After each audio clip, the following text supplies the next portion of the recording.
everyone. It's time to eat, drink, and be merry with your hosts, Lisa and Nancy.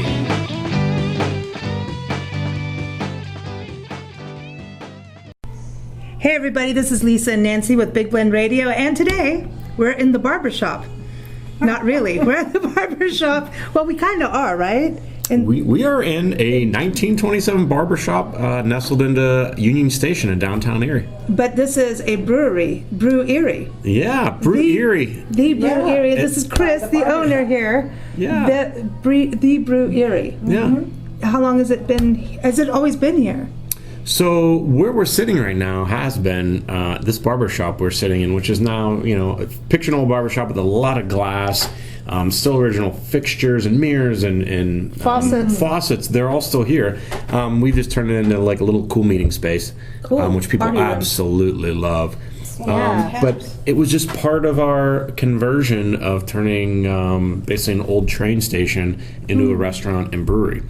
So finding really cool and unique ways to repurpose what we were given that we had to work with when we got in this building about 14 years ago. So this is just ideal space. You walk in, it just takes you back. It's awesome, man. You try to keep the character of a 100-year-old building, and it's an Art Deco style, very hip, very cool space.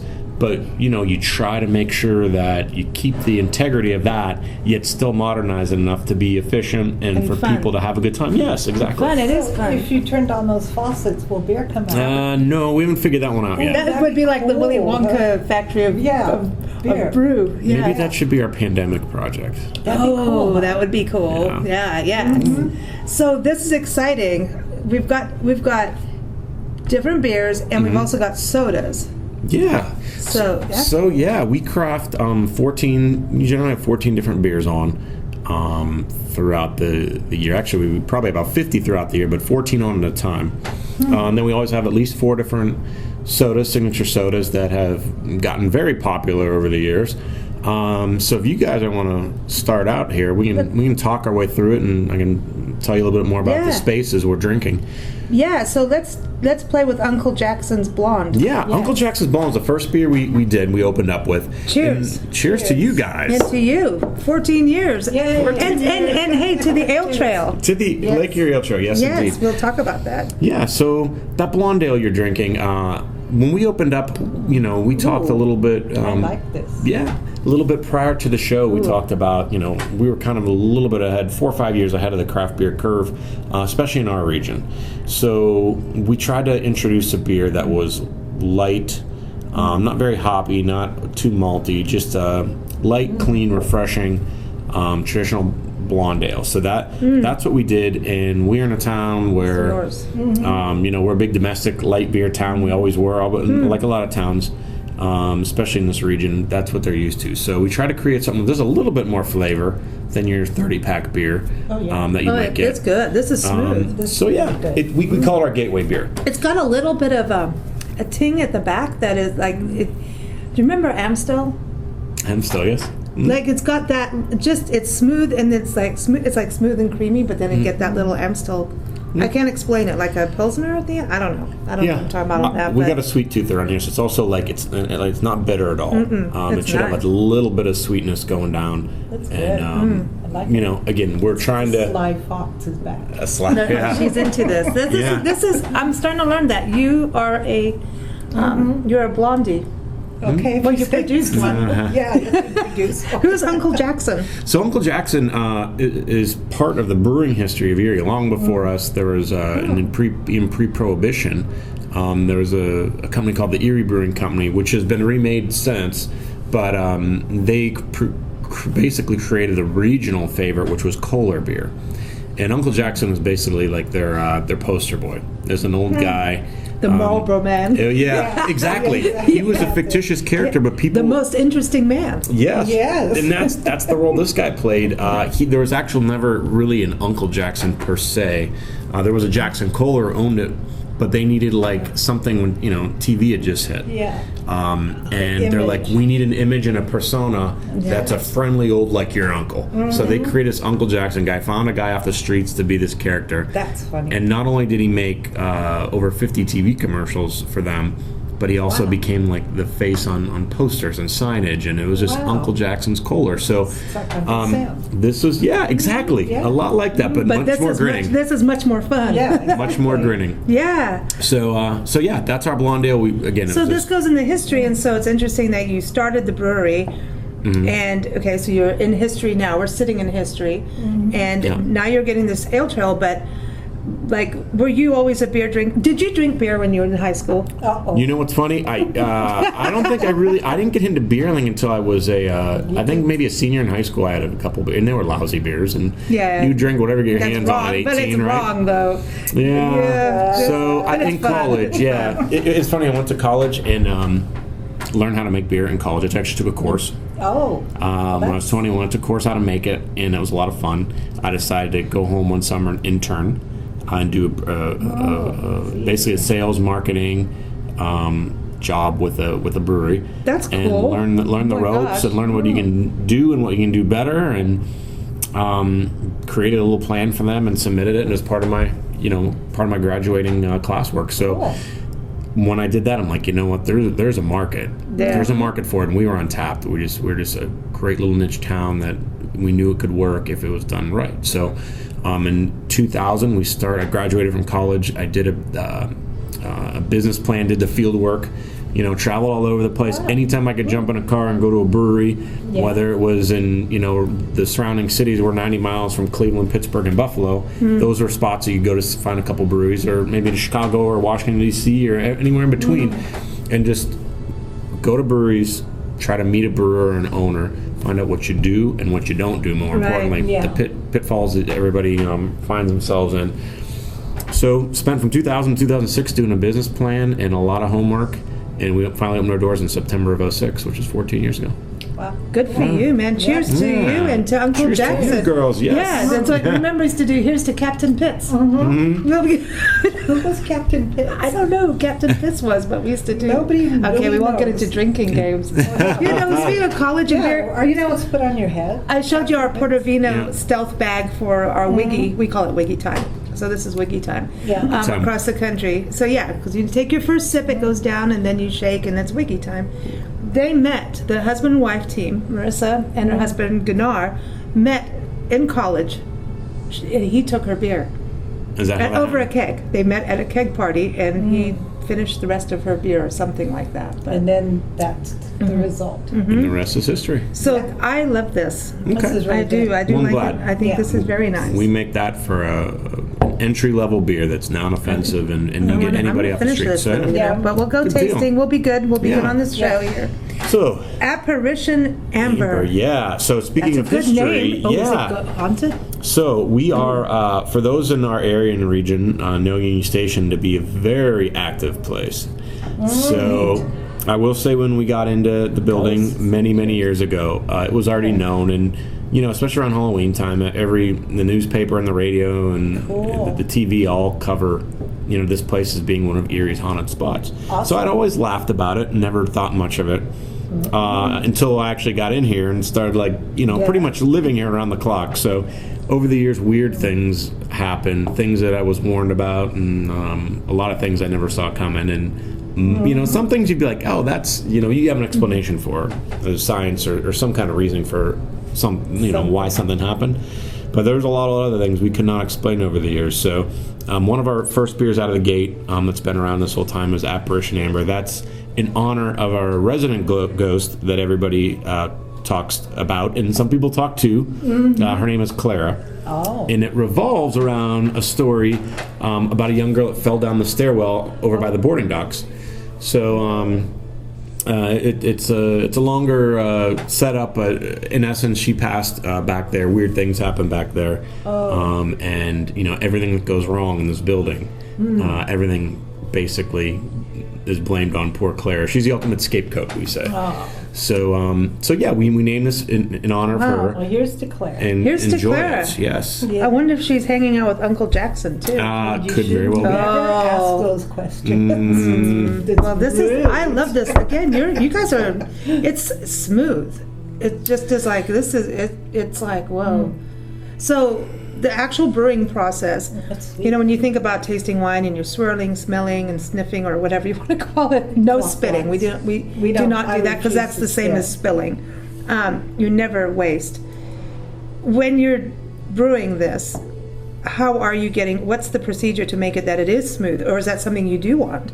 And and the smells of it. I mean, isn't that part of it? The experience. Oh my gosh! It should be like food. It should be from when you look at it to the color. Yeah. To when you lift it to your nose and you get that aroma. That's all part of the taste. Obviously, on the mouth and the swallow. Some of it smells like pot, not yours. Yeah, I know someone brewing with pot. That's generally hops. Well, that's in San Diego in the mountains. Hops will give you a lot of that because the hop plant is just a cousin of the weed, and the only thing is really missing is the THC. Yeah. You get a lot of the earthiness and the dankness and sometimes even citrusy notes, things like that. So. The amber, much like the blonde and the next beer you have, are a little bit on the sweeter side. Like I said, we like our beers not sweet. We do make some sweet beers, but unless we get into like our IPAs or some of our pale ales, then we get into more hoppy. But this time of year, going into fall with the transition, these beers that you're having here are just really, really good with the weather and our climate. It is like a nice balance. Well, and the same color as fall leaves. Yep. And if you keep drinking it, you'll fall. You can fall. Okay, so there's a seasonality to beer, which is interesting. Everybody makes seasonal ones. I know the next one is Oktoberfest, but it's kind of interesting. What would you do, like an IPA? That would be more of your winter beer because it's IPA is seasonal. I love IPA is not necessarily seasonal. We make them year round.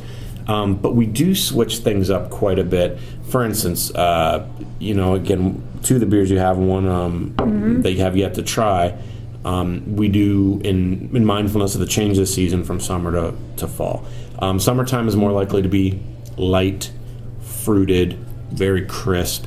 And then as you transition to fall, you usually get a little, for the most part, a little more color, a little more boldness. We get into roasty flavors. Sometimes we get into like our black beers. We love just infusing with chocolate or raspberry or some of those you just want to chew. It's weird. You know what I mean? It's How like do you Guinness does infuse that. Those? So some of it's in the brewing process itself. Okay. A lot of the fruited stuff we would age, puree or actually whole fruits. In with our after the brewing process, post brew, during fermentation or post fermentation, while we're just in our holding tanks. So that's where a lot of that comes from. But it starts, for a beer like you're about to have down the line here. There's coriander in it, so that's actually we'll add the coriander in the part of the brewing process, so you get some of that. So all depends what style of beer, but the IPAs you're referring to are definitely. More hops and not only just more hops, but when you add the hops during the brewing process will kind of help dictate what you're getting. Maybe you're getting the hops more forward in the nose. Maybe you're getting it on the finish. So there's a science to it, and it's a lot of fun. Cool. Are there different species of hops? Oh my goodness, yes. Species? Well, yeah. Varieties of hops. Species, varieties? There are a ton of traditional ones that have been around, for hundreds and hundreds of years, dating back to German purity, which we'll talk about with our Oktoberfest. Oh, cool. But there are also always the hop growers are always cross-breeding the hops. Oh, wow. To come with new flavors and styles. Right now, we just made one with an Idaho 7 hop, which is very, very tropical. A lot of tropical fruits. So, you get a lot of that citrus stuff, and citrus IPAs are very, very popular right now. People want them to taste like orange juice or, Just a little. Are you seeing more women drink beer? Yes, that is Has one that thing. changed a little bit? Oh my goodness. Because it used to be. What was that? Where it was only for men and voting too, I hear. Yeah. We can vote. Oh and drink yeah, beer. yeah, and we can wear pants. Licenses and Oh my It's gosh. a beautiful time to be alive. Yeah, it is. No, we've definitely seen a great shift, and that's one of the best part about it. Drinking good beer and better beer and craft beer right now is non-discriminatory. Yeah. Most of it's pretty affordable. Where I remember at one point in time it was triple, what a normal case of beer would cost, and now it's a little more in line, mainstream in line.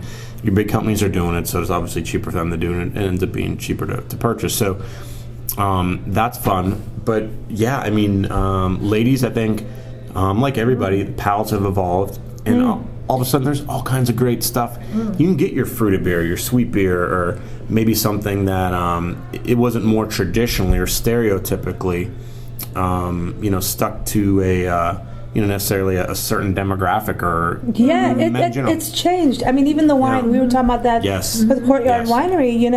It used to be that wine, like younger people would not go to a winery because it was like hoity-toity, snooty, and it's like, oh, if you like this style of wine, well, you don't know your wine. You know what I mean? And that's a stupid thing for any industry to do. I'm not knocking the wine industry, but certain ones did that. I don't know what happened, but they did it to keep the price of the bottles up, so they really catered to just people. And that's what real bottle shock is. Well, for the wealthy.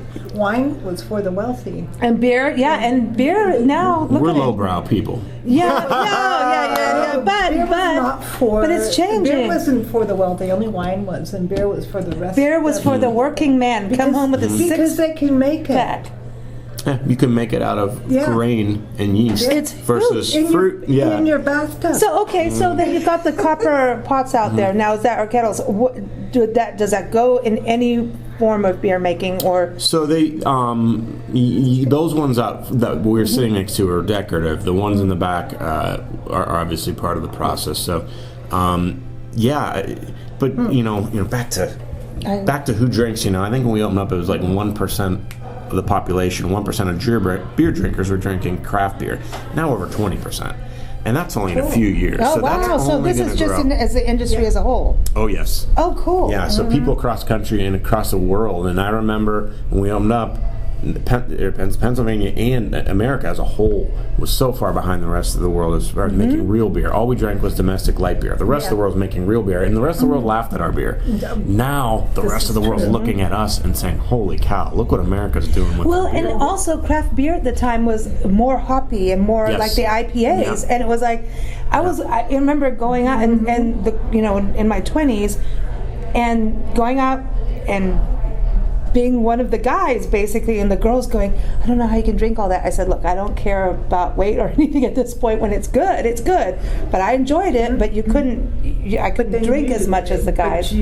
But the girls would be like in South Africa. Well, I grew up in South Africa where beer and wine were part of your lifestyle. Sure, right. It's on every table at dinner. National party place. And so it's around. But I want to go back to the hops too. So you were talking about you got Idaho hops, right? So do you purchase hops from around the country? Do you have any local growers? Yeah, so Idaho 7, we don't get, those are still actually coming from like the Pacific Northwest for us. Cool. But they're good out there. It's funny, there are people locally trying, since, you're talking about wine, and obviously we're in wine country, our soil is really good for hops. Because you can grow almost like California, hops and grapes. Unfortunately, we don't have the climate year-round for it. Good soil, not necessarily the climate year-round. So it is hard.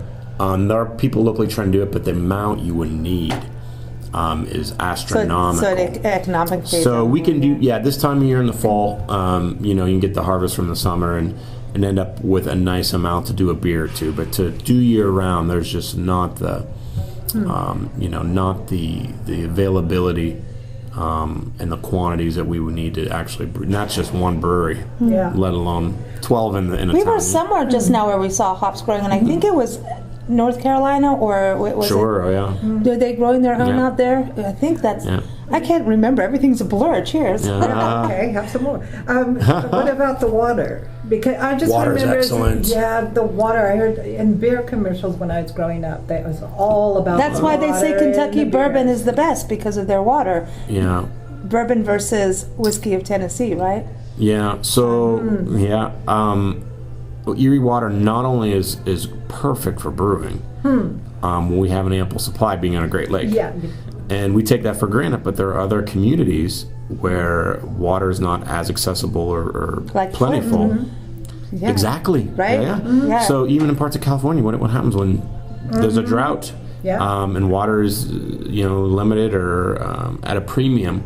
I know Erie, our chamber, has worked to try to solicit and invite some breweries to come on a large scale breweries, because you need water. We got all the water you want here, and it's great water for brewing. Wow.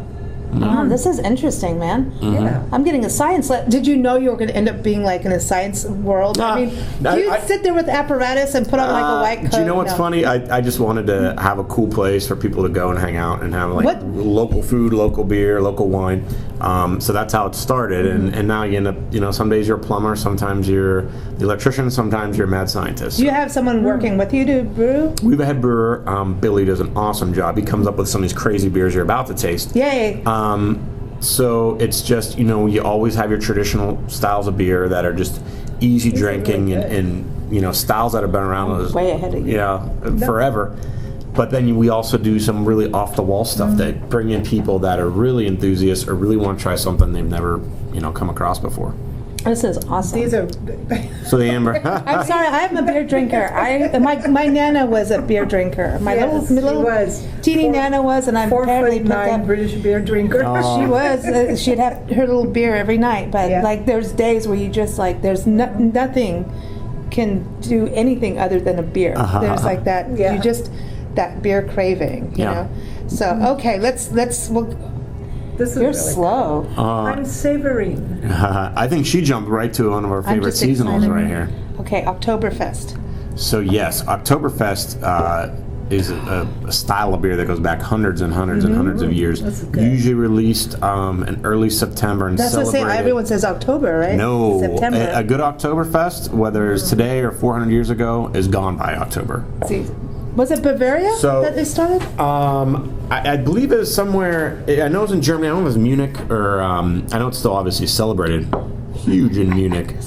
But basically October, and people ask us that all the time. And by the way, you guys are the first to have it because we released it today. Yay! And it tastes like it's cool. Okay, this is now.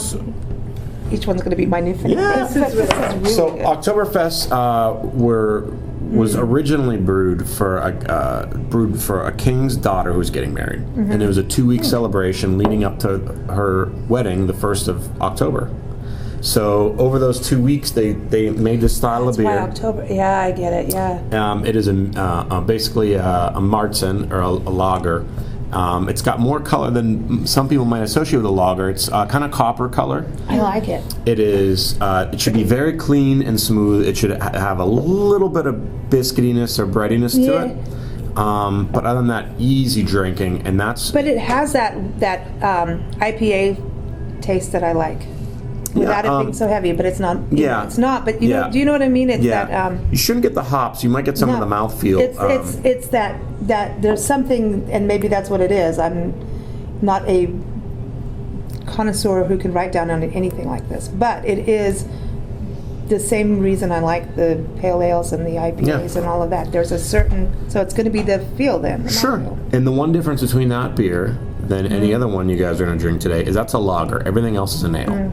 Ales we can brew and age and package in 2 weeks. Anywhere from 10 to 14 days. Lagers are a different style of yeast, and lagers take about 4 weeks to produce. So most of your craft brewers, if you're going across the country, going to craft breweries, everybody's cranking out a lot of ales because they can do twice the twice the amount and twice as fast. So we love our ales around here, but we do several lagers a year, and that's one of them. You know what it is? You just answered exactly what it is. It's a lager. I grew up drinking lager. Well, That's it what should it be is. familiar, yeah. You grew up drinking everything. I know, and I'll never Cold, wet, and free. I'll never get COVID because I'm totally pickled. Yeah, So it's pickled. quite, this is good though. I really like the Oktoberfest. So we you always- take it away.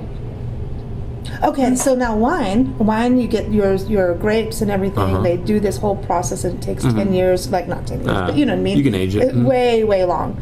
You guys get to have a faster turnaround. And so how is the consistency? Does it keep changing? Because the hops is going to change, right? Oh, sure. And the thing about both the challenge and the coolest thing about craft beer is like it's always going to be a little bit different. So if you talk about Anheuser-Busch, okay, the world's largest brewery, they take up to 4 tanks of a beer and blend it for consistency. Because they do it better than anybody in the world, more efficient than anyone in the world, but they cannot control every single element to make. Pick your 30-pack beer, to make it taste the same exact way every time. You're talking about a lot of factors. You're talking about Mother Nature and Father Time, and we can't control either of those. So things going on in that tank that you have no control over. So they take multiple tanks and blend them for consistency. We do not do that. We try to keep it pretty consistent. And most people, you have to have a really good palate to tell the difference between this blonde you just had and the blonde we made last month. Yeah. Once in a while you get a little bit of something, and if you're really good and you're drinking it all the time, you might notice. But for the most part, the beers are pretty consistent. But I think it's good to have a little bit different every time. Except for when you have a favorite and it goes away, you're like, well. Yeah, we get That's that. the thing about wine, like, dude, this was my favorite, and it's gone, and that's what nature says. That's it. It's time for you to make a change. Yeah. Well, but when you're cooking and you pinch this, pinch that, it's not the same every time because the pinch is different. So I think it's good that it changes a little bit. Yeah. The last 2 beers you have will definitely you'll never be able to make it exactly the same again, and we'll talk about that when we get to I really love this. This is That's a really good one. I like them all. So far. I'm done pretty good. Now, we just basically gave you 3 staple beers. Now, when you get into this last one... Oh, here comes the cucumber. So this is a cucumber ginger lime wheat ale. I have a question, but so there's wheat, there's barley, there's hops. Is there hops in all of it? Yes. That's the consistent factor. Yeah. So if you went back to German purity law, the ingredient, most beer is 98% water. So that's why you want to have good water, really right? Good. So good water is important. And then the other 3 ingredients are barley. Obviously, that gives you the color and flavor. That's the best use of barley. Yes. So, your nice light beers, obviously pale malts, very light malts, and then getting your dark stuff, more roasted malts. So I'll give you your flavor and color, but the most important thing it gives you is residual sugar when you break that down. So there's a little residual sugar in there. Then you have the hops, which will give you, hops are just more of a preservative, and they give it a little bit of zip, but hops were really the preservation agent, like India Pale Ale. Wasn't made in India. It was made by the Brits, and they hopped it to be basically a stabilizer to preserve the beer to send to their troops in India. So they called it an India Pale Ale, so they could ship that beer and it would still be okay, and the oils from the hops kept it fresh. So that's this is one of the best beer lessons I've ever had in my life. Beer 101. This is so cool. This is drunk history. Drunk history, yeah. Watch that? Oh yeah, we got to watch the trademarks here. All right. Sorry, Discovery Channel, or History Network, whatever it is. So anyway, we did this. So you got the color and the residual sugar, and you got the hops for the bittering. And then after all that's done in your brewing process, then you throw it into a tank to ferment, and that's where you pitch the yeast. And the yeast gets together, has a party with that sugar. The yeast eats the sugar, and pardon my French, but basically the yeast, a single cell organism, eats the sugar and poops alcohol. Sweet. Think about that next time you're having a glass of wine or a beer. I know. I think Here's to poop. I'm into all that weird stuff like that because that's what nature does. Yeah. And that's a miracle of beer. But isn't it weird that humans came along and just collected and made something these out kind of of food? things. Yeah. Okay, I'm going in for the cucumber, ginger. I know. Yes. Put the lime in the wheat. Smell it first. Yeah. It So it's a smells like a wheat-based. salad. The wheat. smells Very like salad. Yeah. Now this smells healthy. Yeah, it is. Consider it very healthy. So you have the wheat, which is your base and gives it a lot of that color. The I like this. so that is basically a 7-barrel batch, so it yields about 14 half kegs. We threw 100 pounds of fresh cucumber in there, and then fresh ginger. Ooh. And then the coriander is done back in the actual brewing process. I like this. It is it screams this summer. This would go with Asian food. Yes. Oh, yes. So, right? Salads, like Asian food, Mexican food. Yeah. It's you would just pick anything, like would you, you chose cucumber, but would you do it with, say, radish? Yikes. Cucumber was a stretch for me. I just feel like there's this Thai pizza I used to get. And this would be like the perfect pairing, but that Thai pizza's across the country. That's probably the most fun thing. How about zucchini squash? What would you pair it with in your restaurant? You've got food here. What would you pair that with? Almost any salad it would go great with. I think light, refreshing. I think produce, obviously, because of the cucumber being a actual fruit. Like the tomato and the avocado. Yes. Yep. So later become a pickle. The ginger is it's cleansing. The ginger. Yeah. This is really good. There's a lot going on in that beer. So, but it's a good balance. And our brewer just loves cucumber, and he just grows a ton of it. So it's all locally grown in a giant patch. It just works out good. Cucumber is not it's probably my least favorite, but it still isn't offensive to me. I like it. This is really good. So yeah, we do. We've done.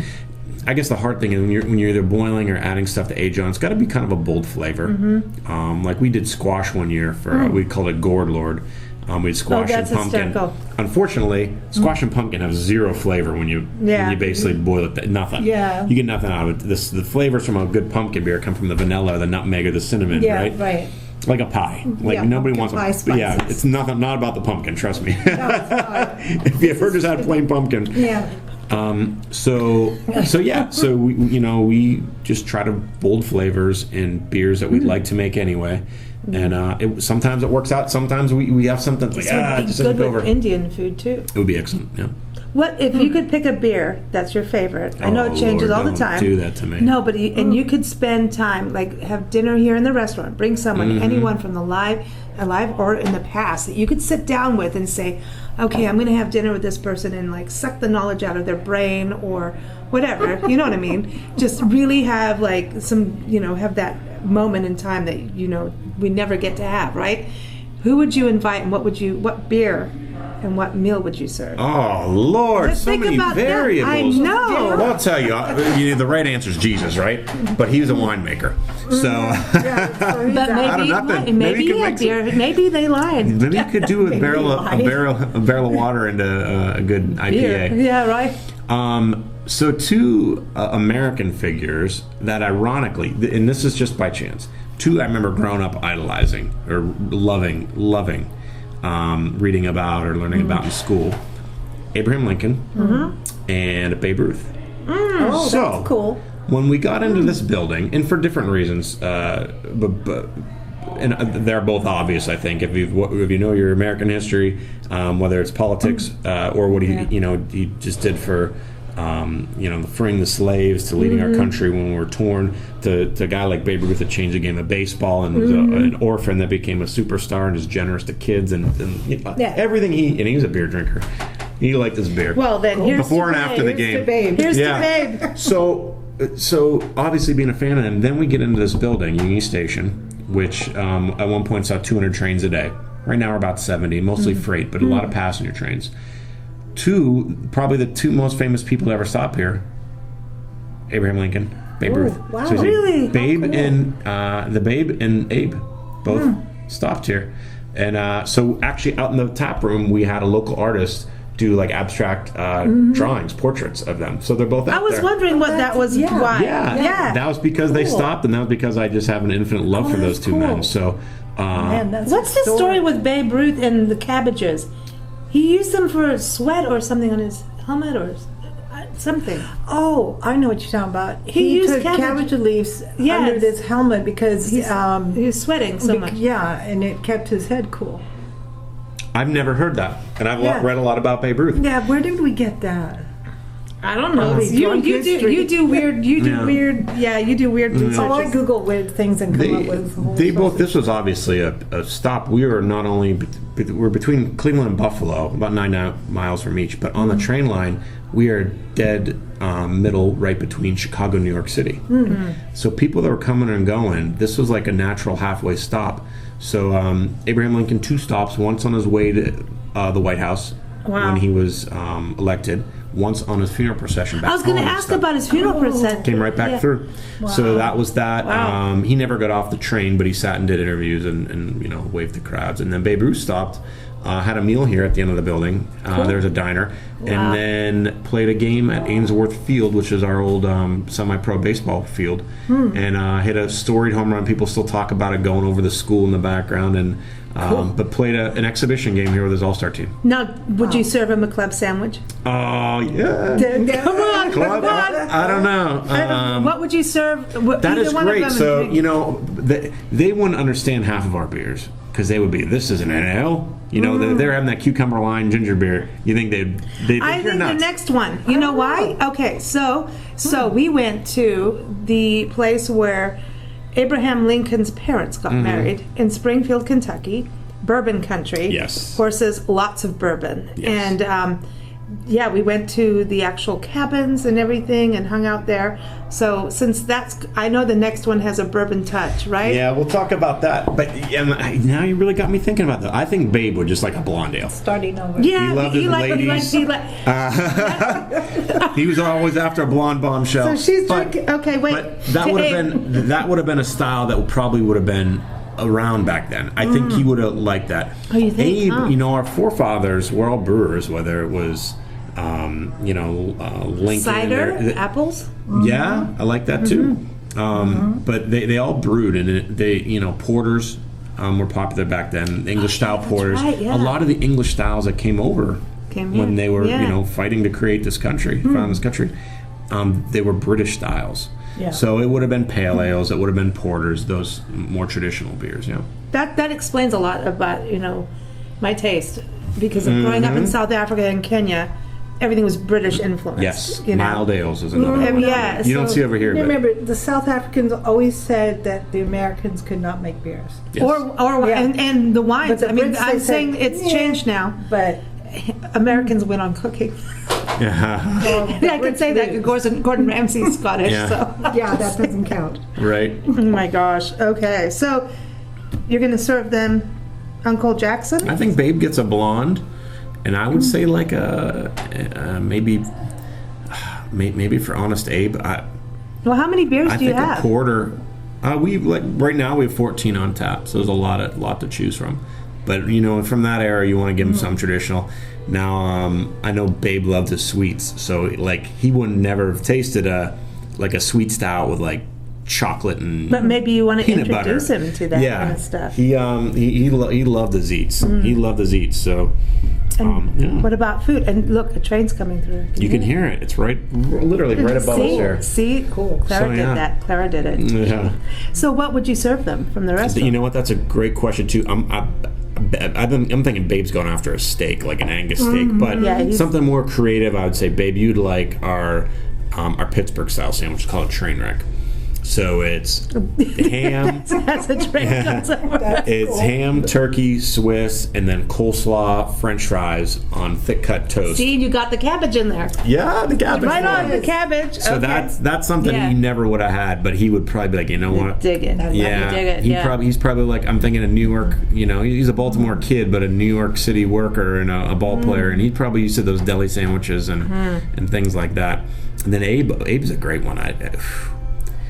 I don't know. I want to say he'd probably used to fish and chips and things of that era, but I wonder if he's kind of meat and potatoes. I'm thinking he's meat and potatoes, but I would say, hey, Honest Abe, why don't you try something like our mac and cheese steak, which is Philadelphia roots. See? Yeah. Cool.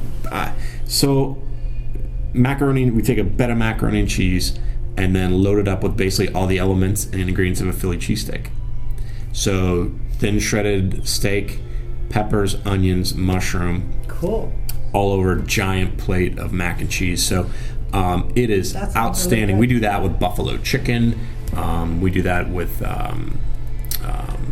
pork, barbecue pulled pork. You might like the pork thing. I'm thinking he might have been a barbecue guy too. But well, yeah, because Kentucky and all that area. Yeah. I think about it, but then he moved around a bit.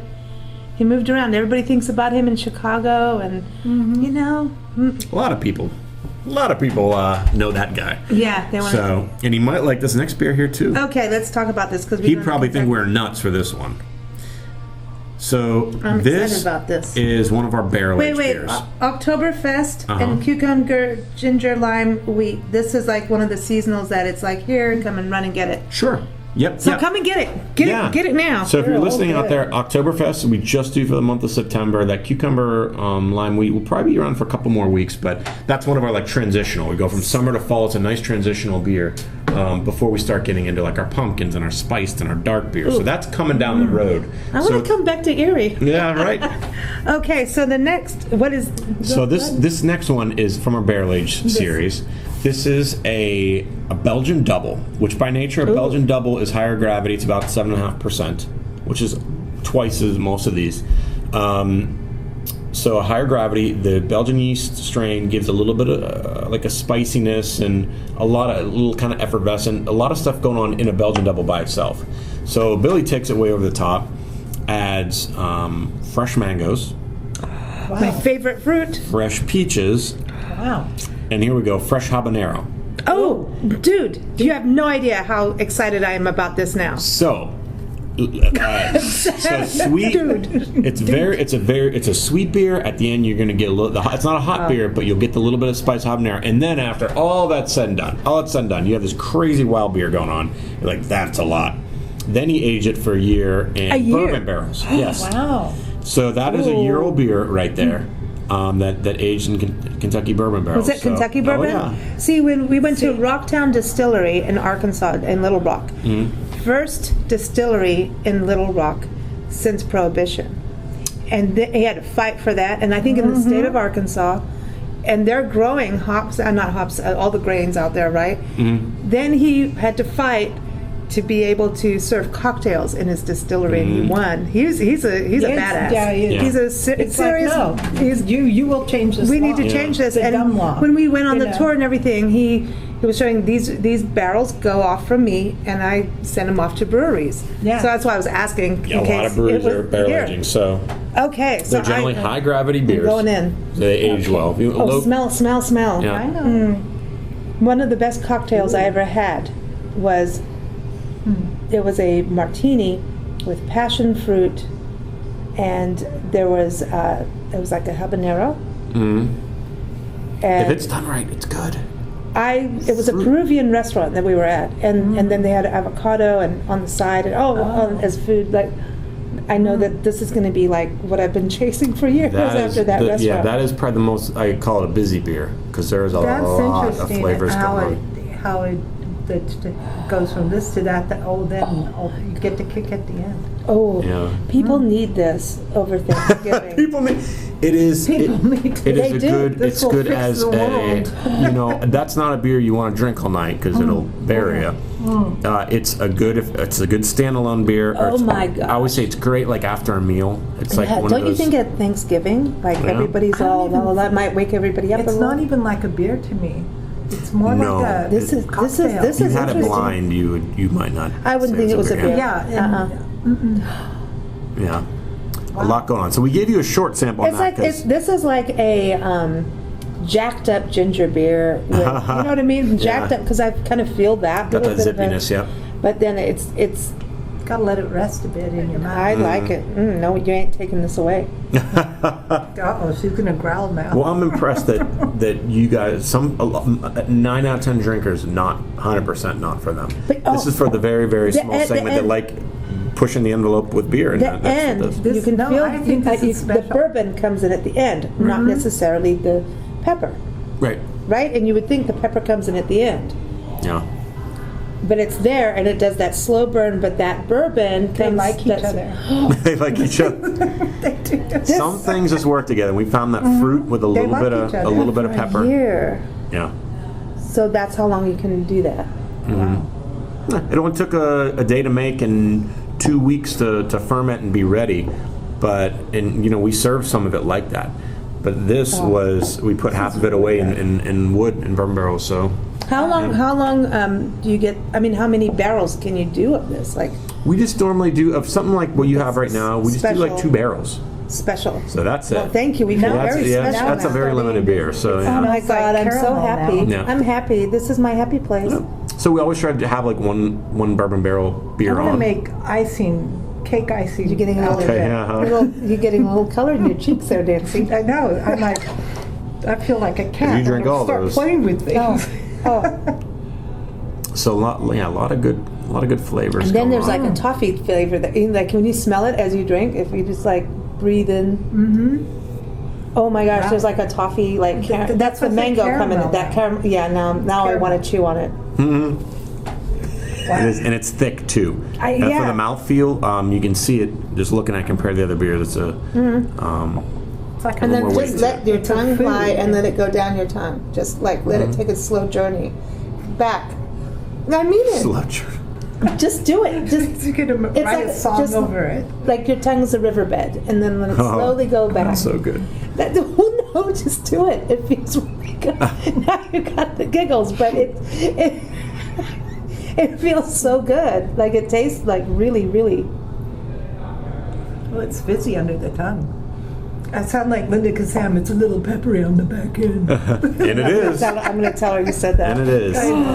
This is exceptional. Oh, thank you. No, this one of my all-time favorites. I've never ever gone to a brewery and had anything like this before, ever. Well, like we said, this is more like a hard liquor than a beer. Yeah, you gotta have beer for the masses, and not the masses. You have to have beer. You have to have easy drinking beer, beer-flavored beer, we say. You got to have beer-flavored beer, but the other half of our portfolio, we like to just do off-the-wall stuff. And so we've done bubblegum beers. We've done, Thin Mint, Girl Stout cookie with chocolate and mint. Funny. So peanut butter cup and whatever we can. Tacos. Yeah, we haven't done tacos yet, but we've done a lot of peppery Mexican Yeah, there's kind of like you could do like an empanada with this. Yeah, like a little. Yeah.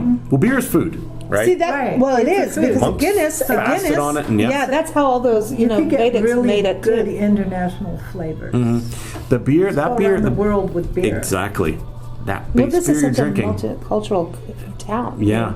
That's like I said, a Belgian-based beer, and the monks would make those styles of beer because they were thicker and higher gravity. And with that higher gravity alcohol, it's higher sugar, higher carbs, and basically it was liquid bread, and they would go on a fast, a 30-day fast or whatever they were doing, 40-day fast, and just drink beer. And that was a nourishment. Wasn't that the Trappiste? That's a really because of the Belgian Trappiste. But all of them, a lot. That's a really good excuse so to get drunk. They wanted higher calories and higher content beers that were able to fast on. That's how this came to be. Okay, so I want everyone to know that because of this conversation, we're going to play a Johnny Mastro song. I knew you were going to do Johnny Mastro from he recorded this in Detroit with Jim Diamond, downtown Detroit, years ago. Johnny Mastro and the Mama's Boys, one of the best blues bands in the frickin' country world, just hardcore badass blues. And they have an EP that they put out called Captain Trappiste. And it's all about the Trappiste beer because they do a lot of European tours and everything. So you'll hear one. I think we'll have to call it, we'll have to do the Kings and Queens. Yeah, King and Queen. Well, I can't wait. King and Queen song at the end. Let's go out with that. Okay, there it is. King and Queen. All right, so real quick, we're doing this. So we'll transition to sodas. So the first 3 sodas you have, root beer, we started out with that a long time ago. Water. I'm sad about that going away now. You can get more before you go. We can send you a song. Okay. So, the root beer, and hopefully it's not getting watered down from the ice there, but the root beer we started with early on, that was a fan favorite, whether it's just straight up root beer or root beer floats. We do a cocktail with it with a cream liqueur that makes it tast like a melted root beer float. So. You do cocktails here too? Sure. Oh, everybody. They do cocktails here. Yeah. So root beer, the fun thing about that was getting people you remember what root beer tastes like when you were a kid? And it was probably made locally and it was in a glass bottle. That's you, A&W. Yeah. When A&W is A&W. and Dad's, and I mean, there were just, we had a bunch of local places that made soda. Well, no one locally makes soda anymore. It's, you know, it comes in if you get it from a restaurant, most of the time it's syrup in a bag. That I get down under the ice. It's good. Yeah, might have to skim through the ice, but That's it's good. been sitting for a minute. But you should get the flavor. It's a lot more rich and bold than a normal can of root beer. That's really good. This is good. So that Your root beer. yeah, This is good. so we can get you on the way. I want to make sure you get some of that fresh off the tap too. Ginger beer. This is what I grew up on. I like ginger beer. This was #1. made like literally in Kenya, like right in the backwoods, you know? Very, very Backwoods in Kenya. It's been fun the last few years to see it come back around. We started this a while back, and we knew it made a great cocktail. And it's not necessarily Mules. as you know, if you have a Jamaican ginger beer, they are super zippy. Like some of them are actually give you a little burn. Yeah. Ours a little more on the sweeter side. We found out with a cocktail and the way it's been Americanized, sweeter sells a little bit better on our end. But This is good. It's just Do you something make fun mules? by itself. All kinds of different mules. So. People expect a little sweet. I like this. This is and hot. good. Yeah. And if you're out there, you know what a mule is. A Moscow mule is basically vodka, ginger beer, and then some fresh lime. Cream soda in South Africa was green. No kidding. It's the weirdest Green thing. soda. Everyone's asking me why, and I'm like, I have no It's clue. called food coloring. There was no I don't reason. know, but I we don't used know to why they have those did little it. It was- machines that make Yeah. that. You look at it and like, I'm not sure I want to drink Yeah. it, you know? So this is more Italian because this is interesting because we kind of gone around the world. Same thing with the wine, and I think that's what Erie's about: is all these cultures coming together and making good wine, beer, and food. Yeah. Yeah. It helps. I'm going to start with your straw. Help just do rattle that ice up, or your fingers, fine too. We're all family here. So, so the cream soda is another one we just added, and it was one of those fun ones because you don't find it out a lot. It's really hard to come across. You can find it at a store to take home with you, but when you're out, you're really out having dinner, it's hard to find cream soda to go with either as a dessert or cocktail or with some ice cream. It's good I stuff. grew up on this, and this is good, and it's not oversweet. Right. It used to be so oversweet, like your teeth would fall out when you drink it. Yeah. So again, something fun on its own with a scoop of local ice cream, or with maybe a shot of your favorite spirit. That's where we're going. Cherries and And then cream. cherries and cream is just a seasonal. We're always doing something. Billy keeps an orange and cream is very popular. Ooh, the cherries and Marnier cream. in here would be. Around here, we do grape soda quite a bit. In being in grape country, people actually absolutely eat up the grape pop around here. Cool. He's done a key lime. Do you guys call it pop here? So funny you should say that. Pennsylvania is a weird state. I call it soda, but Western Pennsylvania, for the most part, calls it pop. If you're from Eastern Pennsylvania, you call it soda. But the nostalgic part, pop is a newer term. Soda, basically, or soda pop. Yeah, soda pop. Soda is something we use for the nostalgic part, and it's been fun because to get see a kid at a table ordering with their parents. What kind of pop do you have? Like, well, we have Coke products, but if you want a soda, you get a real soda. We're gonna make you a soda right on, fresh on tap. So I'm gonna burp. a lot of carbonation there. No, but they are really good. This takes me all back to my childhood. Yes, and that's what we're here to do. Yeah, that's what right? We want to Party push the time. envelope with food and beer. Traditional. This is so cool, and plates. also for kids to come in and have something that's not mass produced. I like that. Yeah, It's and do different. something different and fun. And you don't see cream soda that often, like in Not restaurants anymore. and stuff. Oh no. Ginger beer, that is awesome. Well, please give everybody your website. Yeah, so actually we launched on September 1st. So we're at brewery.com, and that's spelled like Brew-Erie. It's Brewerie. That was just a play on words. It's fun. Yeah, so brewery.com with an IE. And you can check out what are our hours, our menus, what we're doing on different beers, what's coming up for the year. If you're traveling to Erie, Pennsylvania, you could say, hey, look, they're doing this in October. They're doing this in March. Cool. Food menu, all the kinds of cool stuff, the history we talked about is all on there too. Oh, so awesome. if you're planning a trip, you get a good feel for what we're all about. Playing around it. Is there a place for folks to get tapped into the Ale-Trail? Because I know that you started that, and yeah. So LakeErie-Ale-Trail.com. If you just search Erie breweries, it comes up. That'll give you links to every brewery and a little bit about what's going on. It's an unusual year because obviously with the pandemic, we're not doing the events that we're used to doing. But it'll at least give you a nice little virtual map of where you can go. Like we said, there's 4 downtown, there's 8 right, around central downtown, and then or the outskirts, and then there's 12 within 30-40 mile radius. So it's a lot of places you can go and visit on a one tank of gas. That's awesome. That's awesome, and this is absolutely fabulous. Yeah. Thank you so much for Thank you, ladies. putting up with us and and our straws and beers and glasses. Who knows? But it's been this is amazing. You guys have amazing wine country and amazing brew country. We love Erie. And an amazing downtown and everything. So glad you found us, and for your listeners out there, I tell you what, just a great community, so much to do, and if you haven't found this out yet, very, very affordable. And friendly. Yep. Friendly. I mean, look at Steve and Lisa at Spencer House B&B. I got to give them a shout out because we were just coming through, and next thing you know, like, well, here now you got to go meet so and so. You're going to meet so and so. So I got to give them a shout out for getting us all connected out here. And now all we want to do is come back. And this is a very good send-off for us. We're going to be like, where? This is really good. Thank you so much. You got it. Thank you, ladies.